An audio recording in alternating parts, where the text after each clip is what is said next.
달콤한 말씀 행복한 하루 오늘 함께 나누실 하나님의 말씀은 예레미야 7장 30절에서 34절 말씀입니다. 여호와께서 말씀하시되 유다 자손이 나의 눈앞에 악을 행하여 내 이름으로 일컬음을 받는 집에 그들의 가증한 것을 두어 집을 더럽혔으며 흰놈의 아들 골짜기에 도벳 사당을 건축하고 그들의 자녀들을 불에 살랐나니 내가 명령하지 아니하였고 내 마음에 생각하지도 아니한 일이니라. 그러므로 여호와께서 말씀하시니라.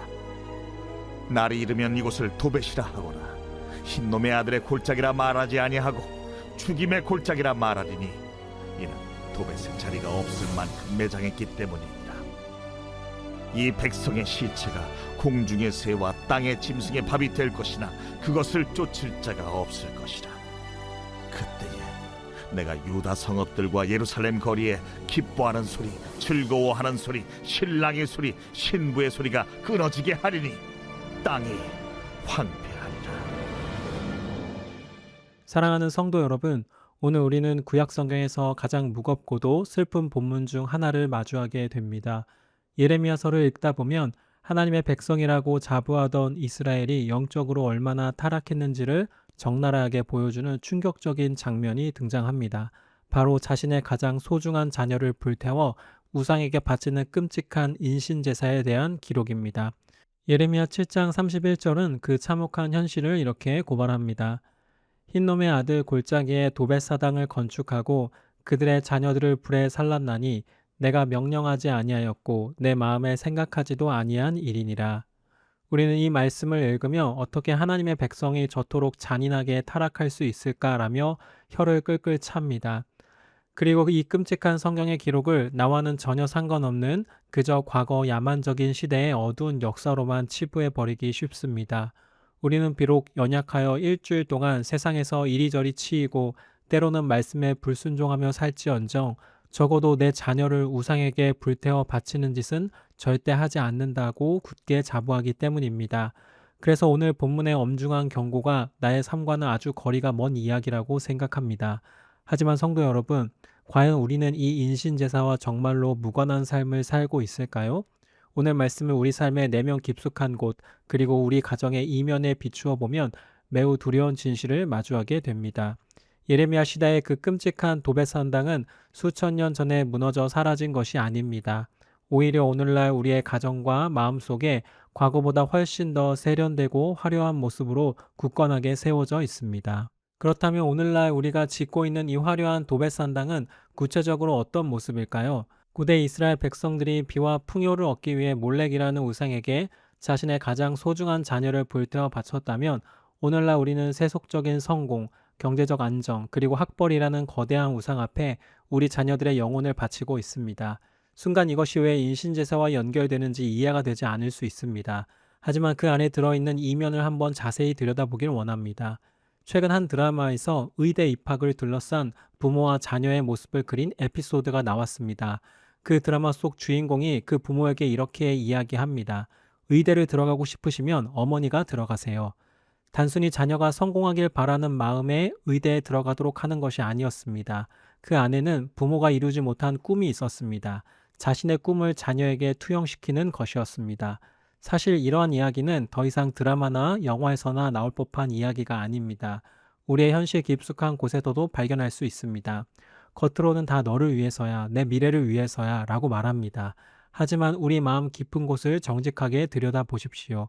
혹시 내가 이루지 못한 세상의 성공을 자녀를 통해 보상받으려 하지는 않습니까? 더 나아가 내 자녀의 성적과 타이틀이 곧 부모인 나의 훈장이 되고 나를 포장하는 수단이 되어버리지는 않았습니까? 자녀를 통해서 나를 치장하고 꾸미려는 의도로 시작하지는 않았겠지만 어느덧 자녀의 모습으로 인해 창피해하거나 자랑이 되어버리곤 합니다. 이런 이면 안에서 예레미야 시대에 드렸던 인신제사와 똑같은 마음을 발견할 수 있습니다. 자녀까지 이용하여 자신의 욕심을 채우는 것입니다. 혹시나 자신이 자녀를 이용하지는 않았는가? 라는 질문에 뜨끔하면서도 우리 마음 한켠에서는 어쩔 수 없는 현실이라고 이야기할지 모릅니다. 단순히 나를 위해서 자녀를 희생시킨 것이 아니라 이 험난한 세상을 살아가고 자립하려면 어쩔 수 없는 선택이었다고 생각이 듭니다.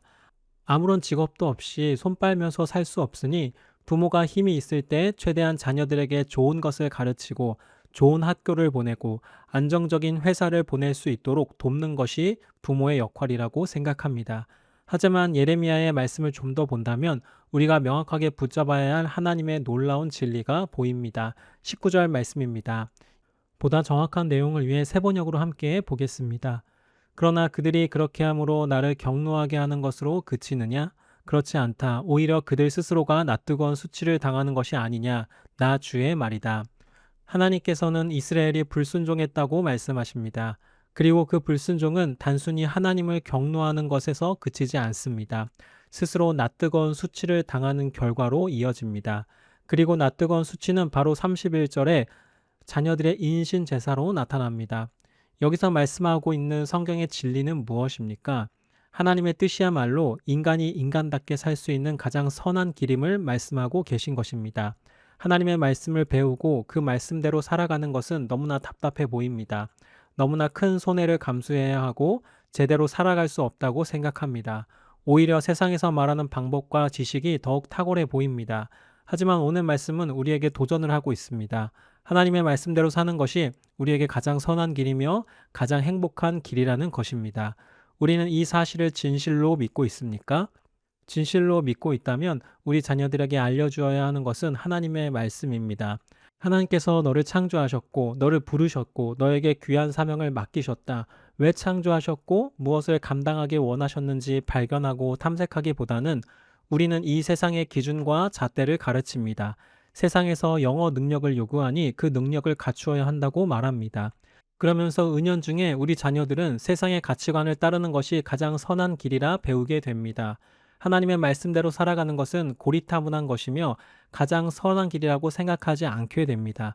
그러면서 우리는 자녀를 몰래게 불길 가운데 두고 오는 것처럼 세상의 불길 가운데 내어주고 맙니다. 우상에게 자녀를 바치듯이 세상의 자녀를 바치는 것입니다. 불안한 미래를 안정하기 위해서는 좋은 학교가 필요하다는 가치관을 심어줄 것이 아니라 우리의 불안한 미래를 안정시킬 수 있는 유일한 방법은 주님께 있다는 진리를 가르쳐야 할 때인 것입니다. 그리고 부모인 우리도 이러한 믿음 위에 서야 합니다. 물론 준엄한 말씀 앞에 우리의 마음은 두렵습니다. 세상의 요구보다 하나님의 말씀을 앞세우고 남들 다 달리는 그 트랙에서 내 아이를 멈춰 세우는 것은 당장 큰일이 날 것 같은 공포로 다가옵니다. 남들 다 하는 것을 안 하면 도태될 것 같다는 항변이 목끝까지 차오릅니다. 하지만 기억하십시오. 세상의 화려한 스펙을 다 갖춘다고 해서 자녀의 영혼이 안식과 행복을 누리는 것이 아닙니다. 오히려 세상의 기준을 위해 말씀을 미루는 것은 자녀를 세속의 노예로 만드는 길입니다. 우리에게는 절대적인 믿음이 필요합니다. 때로는 내 생각과 다르고 답답해 보여도 오직 하나님의 뜻대로 살아가는 것이 우리 가정을 살리는 가장 선한 길이라는 굳건한 믿음 말입니다. 내 고집과 세상의 방식을 내려놓는 것은 나를 죽이는 일이 아니라 우리 가정을 영원히 살리는 생명의 길입니다. 오늘 이 시간 우리 마음속에 세워둔 세속적 성공이라는 도배산당을 과감히 허물어 버립시다. 우리 아이들을 억누르던 불안의 손을 거두고 생명의 주관자이신 하나님의 손에 그들의 인생을 온전히 의탁합시다. 세상의 기준에 부합하는 자녀가 아니라 하나님이 주신 거룩한 사명을 따라 걷는 믿음의 세대로 길러내는 복된 성도님들이 되시기를 간절히 축복합니다. 오늘의 적용 질문입니다.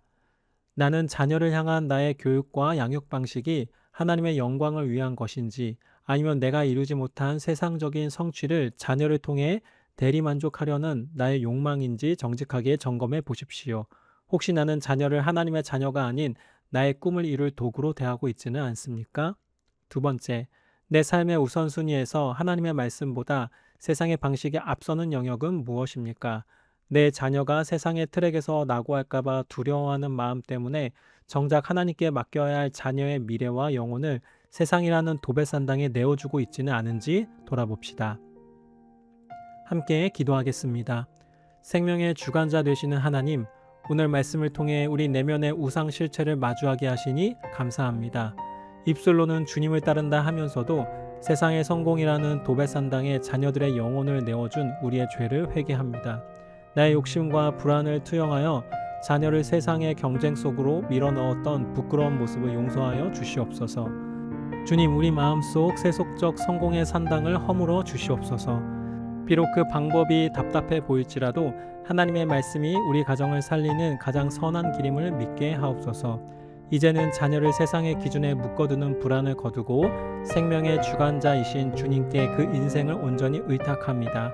우리 가정이 세상의 가치관이 아닌 말씀 위에 서게 하시고 자녀들이 세상의 스펙이 아닌 하나님의 사명을 쫓는 믿음의 세대로 자라나게 하옵소서. 예수 그리스도의 이름으로 기도드립니다. 아멘.